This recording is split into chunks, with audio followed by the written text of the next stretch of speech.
Amende is a story about a young boy whose identity was hidden from him because of a series of events that happened before he was born.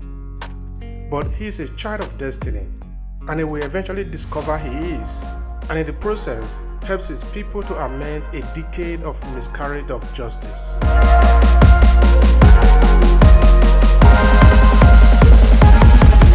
Hi, I'm Obehi Ewanfoh, the author of the storyteller series for small businesses and content creators. In Obehi Podcast, we talk about the power of your story, your narrative, and why you should own your voice. Whether you are a small business owner, a content entrepreneur, or you simply want to build your influence, storytelling is probably going to be your best instrument to connect with your audience.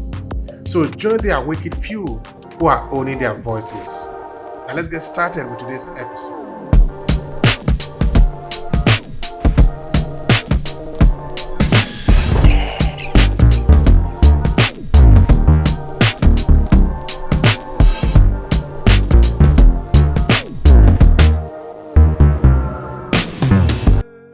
Today's short read is from the book Amende, the Stream Water, and it's available on Amazon if you want to get a copy for yourself and read along.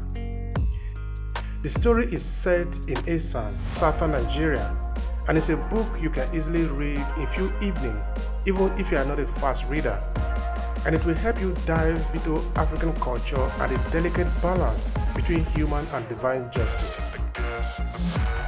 We are in chapter 1 of the book. Now the reading. It is a quiet evening in Obehi village.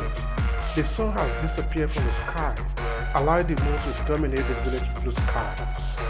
The incoming noise is intense and is come from all the inhabitants of Obehi, returning from the village square.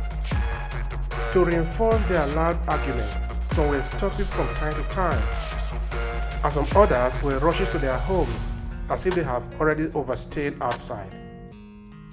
It was the second time the people had gathered for the same reason. 2 months has passed since the yearly start of planting season, and it was yet to rain. Not even a drop of water to wet the dust. Some were speculating that the lack of rain was a punishment for the gods for wrongdoings in the village, and some others were saying that the bad people in the village were the ones holding back the rain. Whatever the explanation might be, the gathering of all the 7 quarters of Obehi village was to pray for rain so that the people could plant their usual food crops such as yam, cassava, and other vegetables. The village square was where the main road also ends. The mud houses along the road had one thing in common. They were all red, the color of Obehi soil, a major characteristic in the whole of Esan land. Of all the houses in the village, the one at the center of the square truly stands out the most. No one enters the village without seeing it. It was strategically located to overlook the long village road, leading to the large square, and was probably the oldest house in the village. It has been in the same condition for as long as the people could remember. No renovation, no major damages, and no intention to rebuild it. All the people in the village were aware that they would never dwell in the public house, also referred to as Okowe. Yet, they all held it in very high regard, at least for what it stood for. Only the most elderly men in the village did occasionally enter the house to deliberate on some important issues affecting the people. This land has brought forth numerous children, favoring both the bad and the good ones. It is not the land that is responsible for the people's hardship. It is the people themselves. Okopuji, the village storyteller, told a crowd of children who has come to listen to him as usual. They sat around him in a semicircle. The same children had equally been to the village square, and they have contributed their part to their noise while playing in the sand. They were still there long after their parents had returned home. They were the children of the soil, and they were not afraid to show it. Their bodies were of the same color as the dust, and they were happy with it. Meanwhile, The older people who by now hated the foolishness of the children for dirtying their body in the sand often forgot that they had once done the same. The children were like a bunch of newly hatched chickens, yet to be taught the rough edges of life. Their duty was to be silent and to listen to the storytelling of Okopuji, the only reason they were there.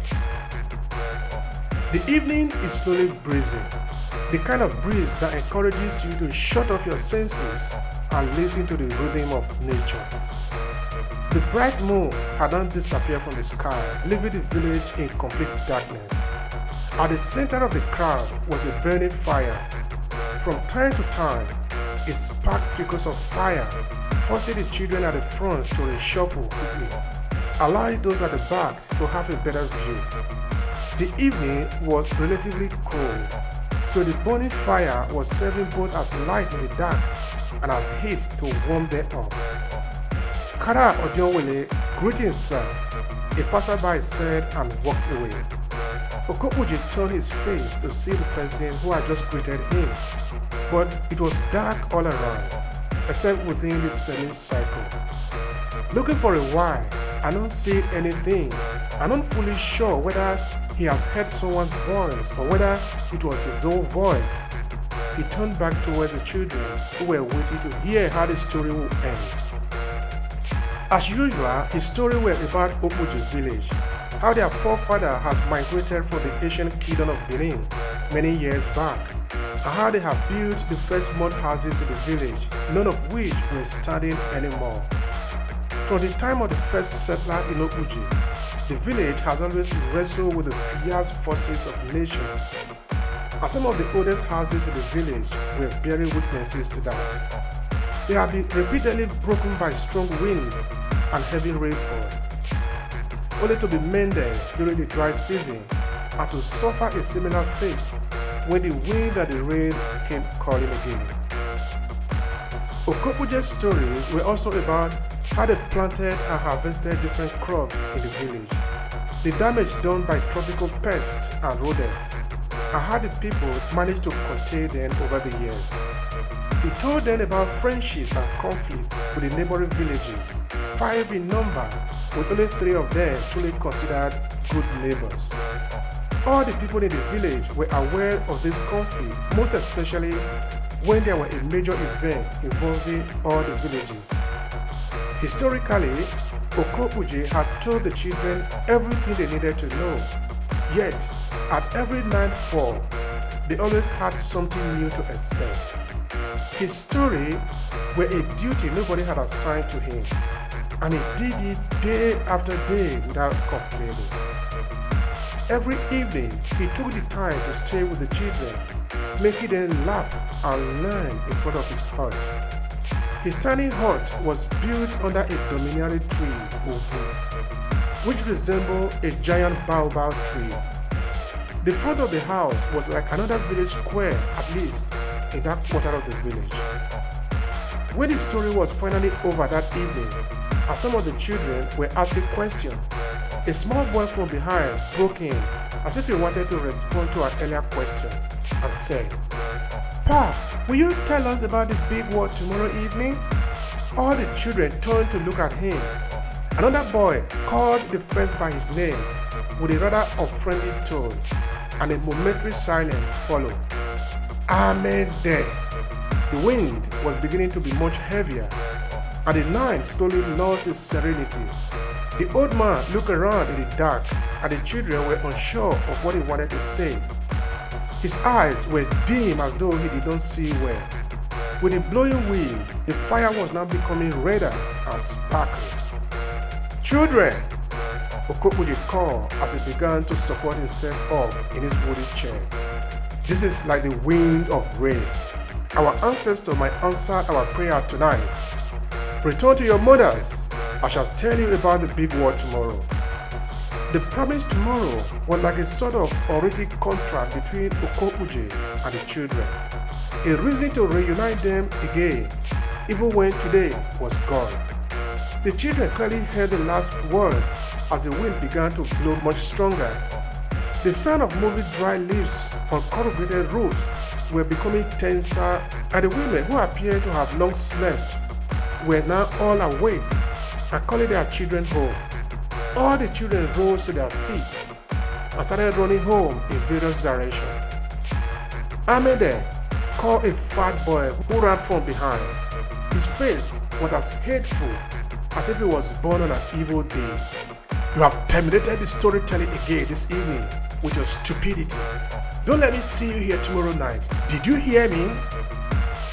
End of the reading. Do you want to read the full story?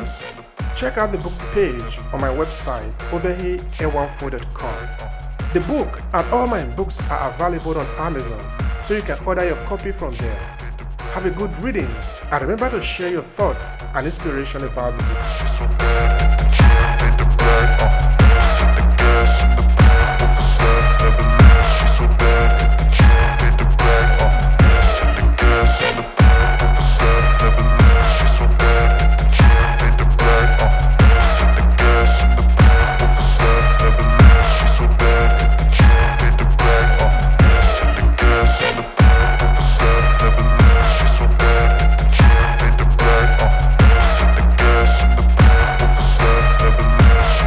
Enjoy this podcast, please subscribe so you never miss any of our future episodes.